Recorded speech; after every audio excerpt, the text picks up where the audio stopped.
an overall trend that I'm concerned of, but I think at this point it's unavoidable. The die have already been cast. I think it's going to get much worse. I think there's a possibility that it can get better, but it's going to get worse first. Mm. And I would attribute that to the fact that, like, I have done all of this research and writing and public speaking on it, but I don't know anybody else that has, or the people that I know, like, it's a very, very small group of people. And yet every time that I go and speak to a group of parents, for instance, they're like, this is the first time that I've ever heard this. This is amazing. Well, Really? yeah, absolutely. There's just not enough me or other individuals that have this requisite knowledge, skill, and experience with it to speak to all of these parents. So, I mean, I might be helping 20 parents at a time, but there's a lot more parents than 20 parents just in the United States alone. So the pandemic made it worse. It also hit it at the same time because something else became front and center. We had just started to talk about it before the pandemic started, the impact of social media and video games.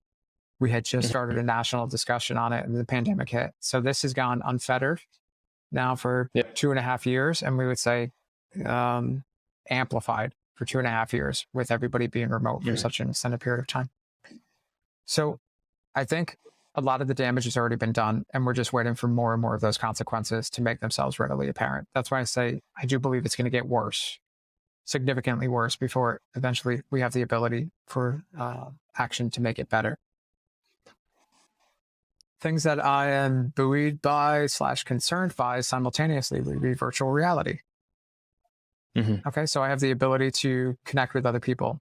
Well, that's just like the hammer, using it as a tool of connection, which I'm very much a proponent of.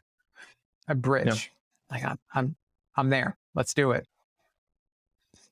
But that's intentional. Yes. And my concern is that most people operate from a cognitive capacity that's not necessarily clear on what their focus, intent, or intention is. So one's passive, one's active. I'm concerned about the passive utilization of virtual reality, where you can get even further lost in an immersive world than the one that's here. And then there's also what's your why. Again, it's dual-edged. If my why is because I want to use virtual reality as a platform to connect, I'm totally cool with that.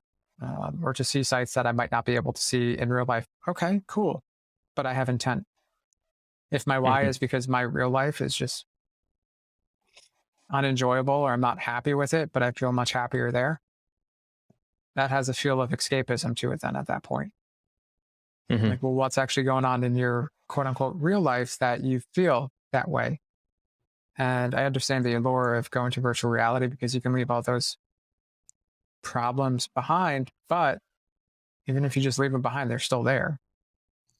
Just because I put something in a closet and close the door doesn't mean it's no longer there. It's still there, and it's going to have to be addressed at some point. So it's a matter of, for virtual reality, do I have intent and purpose with it? Am I active or passive with my utilization of it? And what's my why? To have new experiences or to escape from my life? So I feel differently about it, depending on what somebody's answers are for each one of those questions.